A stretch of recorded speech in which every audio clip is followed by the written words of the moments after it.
દયાન સ્વામી મહારાજની જય, અક્ષર પુરુષોત્તમ મહારાજની જય, ભગતજી મહારાજની જય, શાસ્ત્રીજી મહારાજની જય, યોગીજી મહારાજની જય.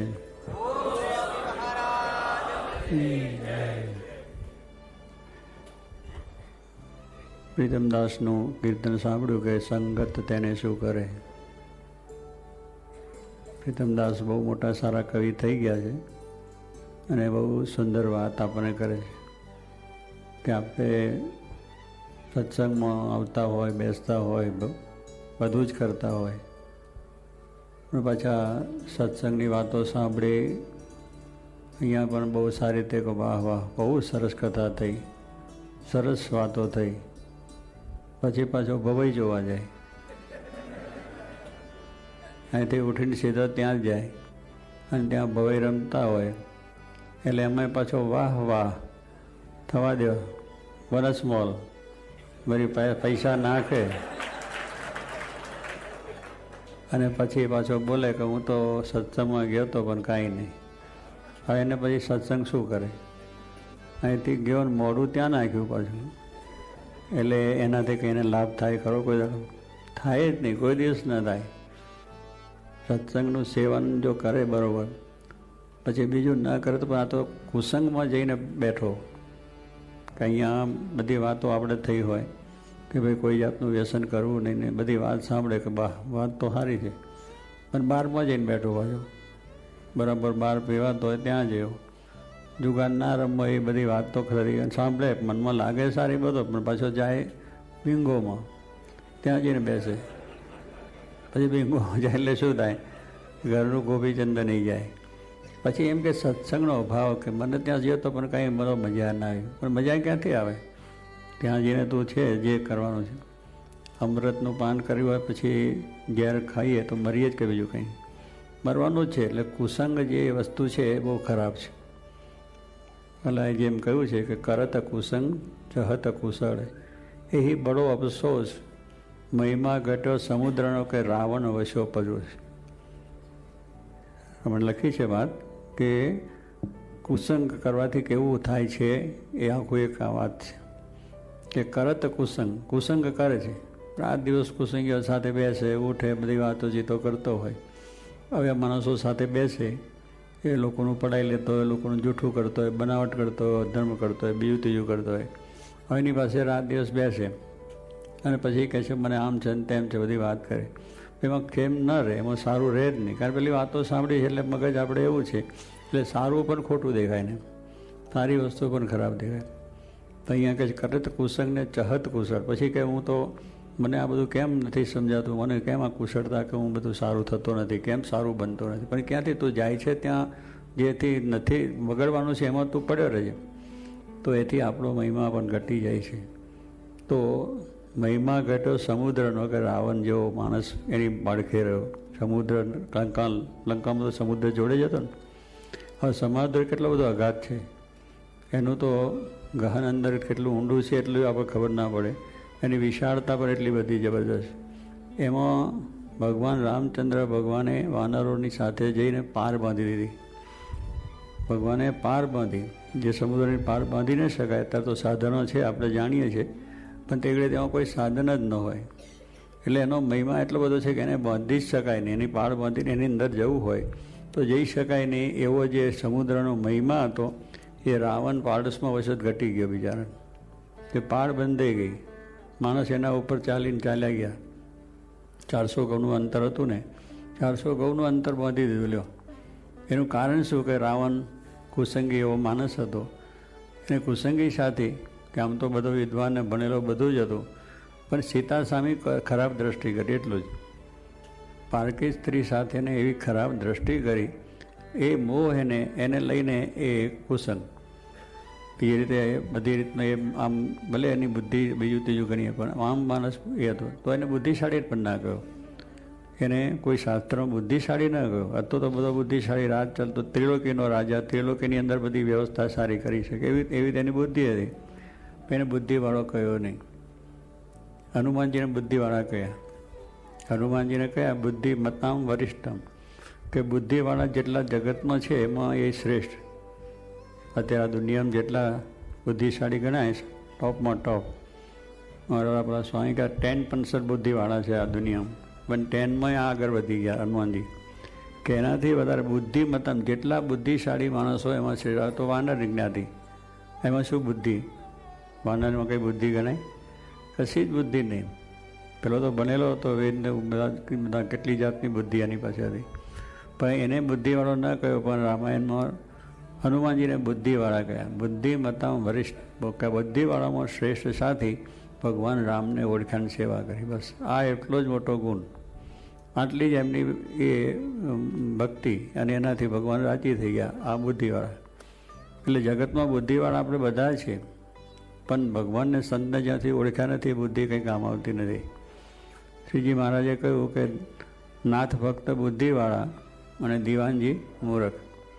વડોદરાના દિવાન હતા, બહુ જ સારા બુદ્ધિવાળા હતા. સિંધિયા, હોલકર ને ગાયકવાડ 3 સ્ટેટની દિવાનગીરી કરે. બધી વ્યવસ્થા બરાબર, વ્યવસ્થા અને કાયદાનું એટલું બધું વ્યવસ્થિતનું તંત્ર, કોઈ પ્રજાને દુઃખ નહીં, તમામ જાતની સુવિધાઓ બધી મળી જાય, ગમે કોઈને મુશ્કેલી ના પડે એવું આખું તંત્ર વ્યવસ્થિત ચલાવતો, એટલી બુદ્ધિશાળી હતો. પણ ભગવાન શ્રીજી મહારાજ સયાજીરાવ ગાયકવાડે જ્યારે પોતે આમંત્રણ આપ્યું, મહારાજને તેડાવ્યા, અને એ રીતે જ્યારે આમંત્રણ મહારાજ સ્વીકારીને જાય છે ત્યારે એના મનમાં એક ભ્રાંતિ થઈ ગઈ.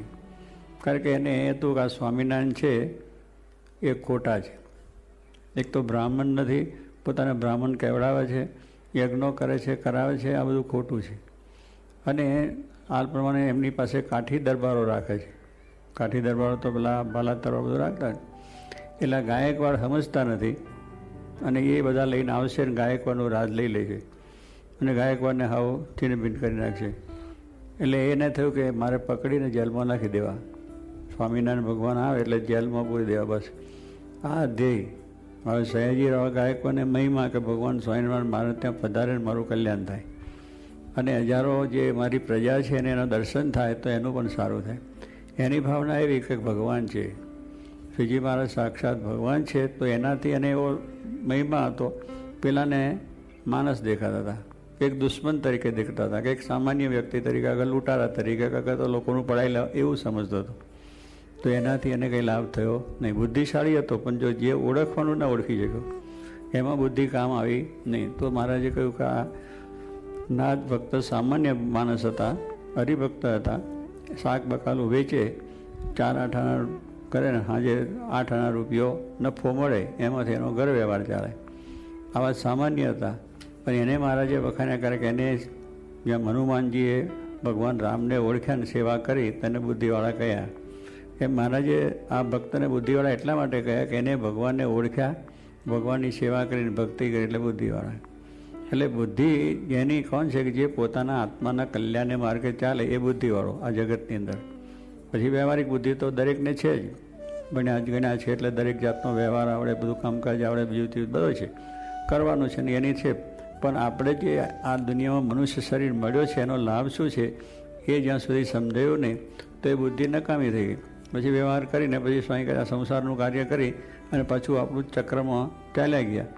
તો એના થકી આપણે શ્રેય કે મુક્તિ નથી સમજ્યા એ વસ્તુની અંદર છે. તો એ એટલા માટે આ જગતની અંદર આપણે જો એ વસ્તુ ઓળખવા માટે કુસંગમાં જો આપણે બેસતા હોય તો ઓળખાય એવું છે જ નહીં. કુસંગથી દૂર રહીએ તો જ આ વસ્તુ ઓળખાય એવા છે, તે વિષય ઓળખાય નહીં. કે જેના થકી આપણું શ્રેય છે એના તરફ આપણને અભાવ થાય, એના તરફ આપણે અરુચિ થઈ જાય. હવે આપણે આ રીતે છે કે માણસ છે એને જ્યારે કંઈક મંદવાડ આવી ગયો અને પછી લાંબો મંદવાડ થયો, પછી એને ખાવાની અરુચિ થઈ ગઈ, પછી કઈ જાતનું ભોજન ખાવાની રુચિ જ ના થાય. અગર એનો અભાવ થઈ ગયો, એટલે કે અભાવ થયો, મને અભાવ થયો, મને ખાવાનું ભાવતું નથી, અરુચિ થઈ જાય. કેટલી દિવસ એવું બધું થાય છે ને. મને પણ થયું હતું, ઓપરેશન થયા પછી કેટલા દાડા, 1 મહિના લગીને તો પેલું હું ખાવાની રુચિ જ ના થાય, બેસીએ ભોજન ઉપરને અરુચિ એવું લાગે. એટલે શું કંઈક ભાવે જ નહીં, દેખીએ એટલે કંઈક રુચિ મનમાંથી જ રુચિ ના થાય, અને એવું બધું લાગે. એટલે દરેકને આ તો કહેવાનું છે મંદવાડમાં આવું થઈ જાય. પણ એને લાંબો મંદવાડ થાય અને પછી જો અભાવ થઈ ગયો બરાબર, તો પછી જાણો કે આ ભાઈ 2-5 દાડામાં ઉપડી જશે. 2-15 આમ જવાના છો કે ખાવાનું બંધ થઈ ગયું છે, પાણી પીવાનું બંધ થયું, કે જેને લઈને આપણું શરીર ટકે છે. આ દુનિયામાં કળિયુગમાં અન્ન સમા પ્રાણ ગયા. અન્ન છે ખાઈએ તો જ આપણું શરીર રહે. અન્ન સમા પ્રાણ ગયા, એ સિવાય આપણે રહી ના જ કહીએ ભૂખે પછી જવાના છીએ, એ ઉપડી જ જવાના છે, હકીકત વસ્તુ. એટલે કળિયુગમાં લાંબુ આપણે શું અન્ન છે એ ખાઈએ તો શરીર આપણું ટકે, બગી ટકે નહીં. એમ સ્વામી કહે છે કે આપણા જીવનની અંદર આપણા જીવનનું જે આખું જે ધ્યેય લક્ષ્યમાં શું છે કે ભગવાન સંત મળે અને એ જો આપણે એના સેવા કરીએ, ભક્તિ તો કલ્યાણ થાય. પણ એને વિશે જો અભાવ હોય, ભલે જિંદગી આખી જીવ્યા, સારી રીતે જીવ્યા, બધું ખાધું પીધું, મોજ શોખને એસારામ કર્યા, પણ જેના થકી શ્રેય છે એના તરફ અભાવ છે, અરુચિ છે, તો એનું કલ્યાણ કોઈ થાય નહીં. કારણ અરુચિ થઈ ગઈ છે એના થવી, એટલે મરવાની જ વસ્તુ થઈ ને. જેનાથી શ્રેય છે એના તરફ અરુચિ થઈ ગઈ. એમ સ્વામી કહે છે બેસવાની ડાળ કાપે, કે ડાળ જેની ઉપર બેઠો છે એનાથી શાંતિથી એના પર બેસી રહીને બધો મજા કરતો, એ ડાળને કાપવા માંડ્યો. અને કાપ્યો એટલે પછી શું થયું? પડ્યો એઠો, અને એઠો પડ્યાની સાથે પ્રાણ ઉડી ગયા. એટલે બેસવાની ડાળ સારી હતી, એને સુખવાળી હતી, એને કાપી નાખી. એમ માનસ માત્ર છે કે જેના થકી કલ્યાણ છે, એના થકી એમાં અભાવ આવે, એની અરુચિ થાય, એના પછી દ્રોહ થાય, એના વિશેની મન આપજે બુદ્ધિ થાય, તો પછી આપણે પડવાના છે બીજું. એટલે જીવનની અંદર બેધું કર્યું, પણ આ જે મુખ્ય મોક્ષનો માર્ગ, કલ્યાણનો માર્ગ, એમાંથી પડ્યો એટલે વળી પાછું એ થઈ જાય. એમ દેશવાનું છે કે જે બારનેથી બંધ છૂટીએ તે બંધન કરીએ બારનું, જેને આધારે જીવીએ તેનું તે ન કરીએ મારનું. કે જે ઘરમાંથી નીકળવું છે બહાર, જે બહારનેથી આપણે નીકળવાનું છે, આપણા મકાન છે એ બહારનેથી તે નીકળવાનું એક બહાર છે, ત્યાંથી જ નીકળી શકાય. પણ હવે એ બહારનાને આપણે બરોબર રીતના લોક કરી દીધો, બરોબર ફિટ કરી દીધું. બીજે કંઈ જવાનું નથી, એક જ ઠેકાણેથી દરવાજે નીકળવાનું છે. હવે એવું જે બાયનું છે એ બરોબર લોક કર્યું, અને બધી ખંભાથી તારો 2, 4, 5 કડો ચડે, બધું બરોબર ફિટ કર્યું કે નીકળી જ ના શકાય. હવે એ માણસ ક્યાંથી પછી બહાર નીકળી શકે? જ્યાંથી નીકળવું છે એને એવું બધું ફિટ કરી દીધું, એટલે કોઈ નીકળવાની બીજી બારી જ નથી. કારણ કે જગતમાં, માયામાં બીજી તો બારી છે નહીં. આ જગત એક આપણું ઘર છે. હવે એ જગતની અંદર આપણે પૂરાઈ ગયા છે. હવે એને નીકળવાના માટેનો જો કોઈ દ્વાર હોય તો ભગવાન કે સંત, પ્રથમ 54માં પણ મહારાજે કહ્યું ને કે મોક્ષનો દ્વાર ઉઘાડું કેમ થાય. પ્રથમ 54માં મહારાજે કહ્યું કે નવયોગેશ અને જનક રાજા એ બેને સંવાદ થયો, ભાગવતનો પ્રસંગ છે.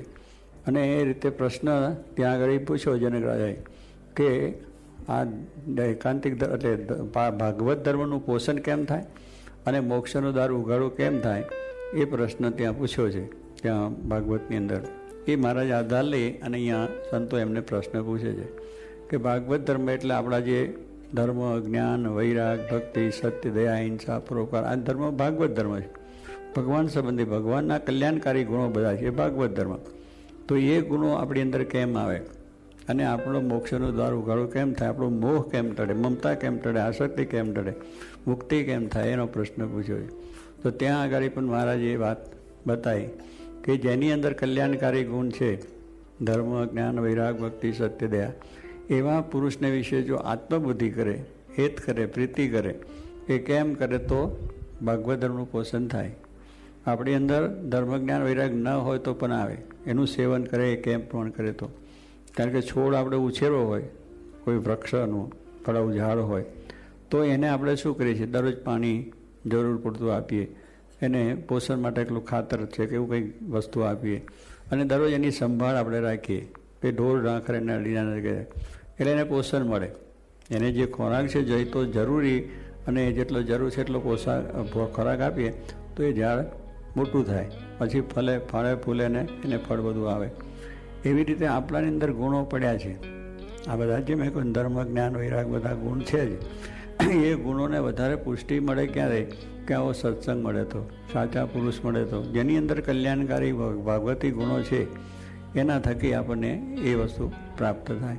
તો એનું પોષણ થાય એટલે વૃદ્ધિ પામે, પછી આપણા અંદર બધા ધર્મ, જ્ઞાન ભૂત થાય, અને એ ભક્ત છે પછી સુખીઓ થઈ જાય. એટલે ભાગવત ધર્મનું પોષણ થયું એના સમાગમથી. અને એવા પુરુષના સમાગમથી મોક્ષનો દ્વાર ઉઘાડો થાય. કારણ કે આપણી મોહ મમતા એ ટાળી શકે. આપણામાં મોહ છે મોહ એટલે શું કે જે ખોટું છે સાચું મને સાચું ખોટું થઈ ગયું છે. આ જગત ખોટું છે. શાસ્ત્રોમાં વેદોમાં બધી વાત કરી છે કે આ જગત ખોટું છે, નાશવંત છે. હકીકત છે, નાશવંત છે, ખોટું છે. આપણે આંખ મીજા પછી કંઈ સાચું છે જ નહીં. એ વસ્તુ નાશવંત છે. બધા મૂકીને ગયા અને આપણે જવાના છે. ગયા કે નહીં? બધા બાપ દાદાઓ ગયા, મોટા રાજા મહારાજાઓ પણ ગયા. અક્કલવંતા રાજ કરંતા મુઆ મહારથી. દેવાનંદ કે આપને જ આવું કયું ઠેરથી.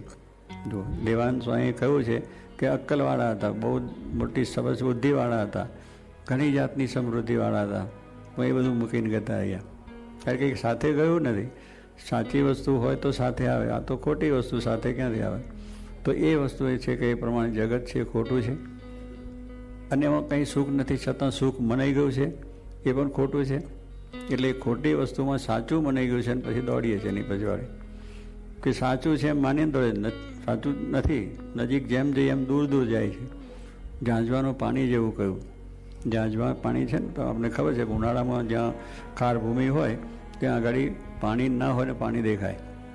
એમ પેલો તડકો જેમ વધારે પડે એટલે ભૂમિની અંદર પાણી સરોવર જેટલું ભરેલું એટલે ભાલ દેશની અંદર આપણે છે એમાં બધું એવું થાય. તમે જાઓ ઉનાળાની અંદર આખો ભાલ ભરેલો જ લાગે છે. હોય જમીન કંઈ ત્યાં આગળ પાણી ના હોય પણ પાણી દેખાય. પણ લો કે એમાં નહીએ ધોઈએ મજા આવે એવું આપણે મનમાં થઈ જાય. પણ પાણી જ નથી પછી તમને શું છે? પણ છતાં આપણને મનાય છે એટલે એના આશા રાખી એમનો પાણી નજીક દેખાય એમ થોડે દેખાય. જેટલું ચાલીએ એટલું થોડું દેખાય એટલે આ પાણી એમનો મજા આવશે આમ છે. પણ એ સ્વામી કહે છે કંઈક રહેવું નહીં.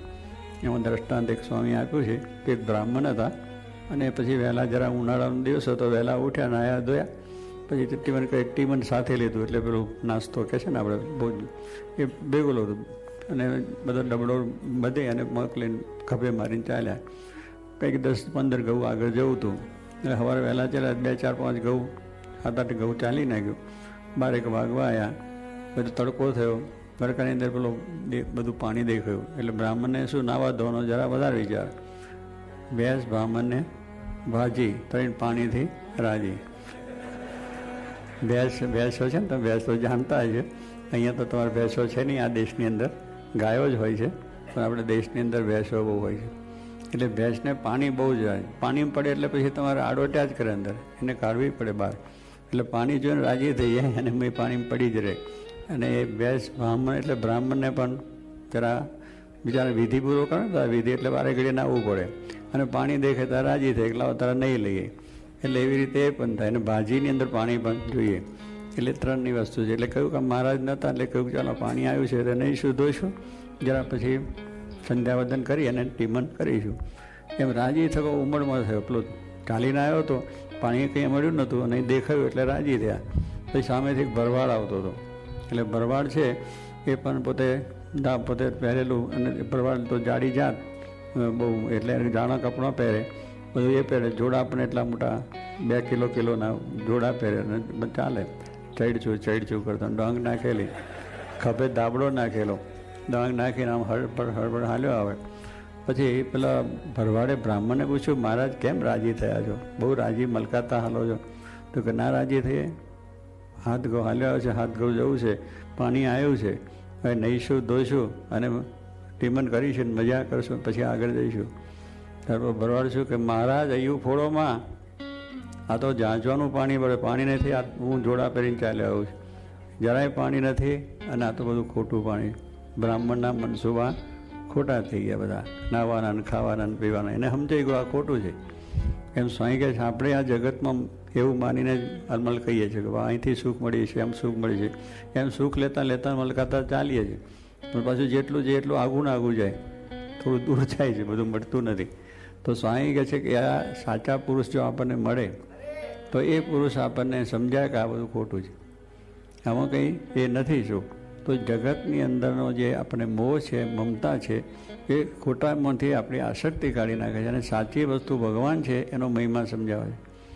એટલે પેલો જે આપણા સંકલ્પ જગતના હોય એ ખોટા થઈ જાય કે ભાઈ આમાં કંઈ છે નહીં, સાચું તો ભગવાનનું છે. તો એ રીતે સમજીને એને એમાં પ્રીતિ થાય છે.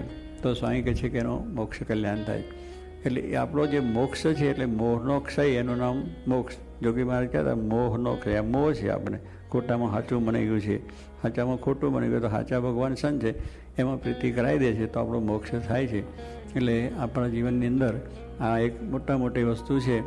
મોટા પુરુષો જે કરવા આવ્યા છે એ આ કરવા આપણને આવ્યા.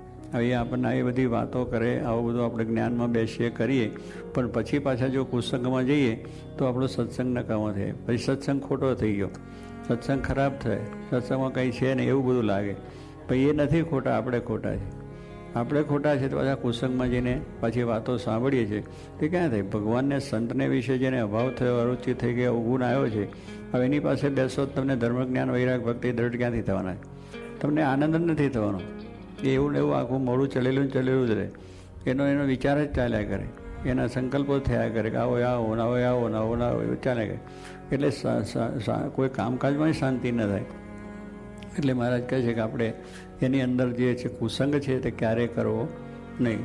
મહારાજે કહ્યું કે આપણે જો આપણને કરવું હોય, એકાંતિક ધર્મમાં ખોટ આવે, જો એકાંતિક ધર્મની અંદર આપણને ખોટ આવે એવા જે પદાર્થ તથા કુસંગ તેને માર્ગે ઓળખી રાખવા. એકાંતિક ધર્મ આપણે પામવો છે. આપણે ધર્મ, જ્ઞાન, વૈરાગ, ભક્તિ ચારે ગુણ જેમાં એકાંતિક થયા, અને એવા એકાંતિક પુરુષને સેવીને આપણે ધર્મને દઢ કરવો છે. પણ મહારાજે કહી દીધું ત્યાં આગળ કે જો આ આપણે કરવું છે તો એમાં જે પદાર્થો બધા આપણને દેખીને કુસંગ થાય, એવા પદાર્થોની અંદર આપણી રુચિ થઈ જાય તો પછી આપણે કુસંગ થઈ ગયો ને. પછી એ બધા પદાર્થોની અંદરથી શું, એની અંદર આ વક્ષ વસ્તુઓ ખાવીને પીવીને બેસવું, ઉઠવું, બધું આવી જઈને વાતો કરવી, તો એ સ્વામી કહે છે આપણે એ પદાર્થો પણ કુસંગ જ છે, કે જેથી આપણી બુદ્ધિ ભ્રષ્ટ થાય, આપણા વિચારો ભ્રષ્ટ થાય, એની અંદરથી આપણે ઘણી જાતનું ખોટું થઈએ. તો એ પદાર્થો અને કુસંગ બેને સ્વામી ઓળખી જ રાખવા, કે એવા કુસંગી માણસો એના દૂર રહેવું. હાપ છે એનાથી દૂર રહીએ કે ના રહીએ, સિંહથી દૂર રહીએ કે ના રહીએ.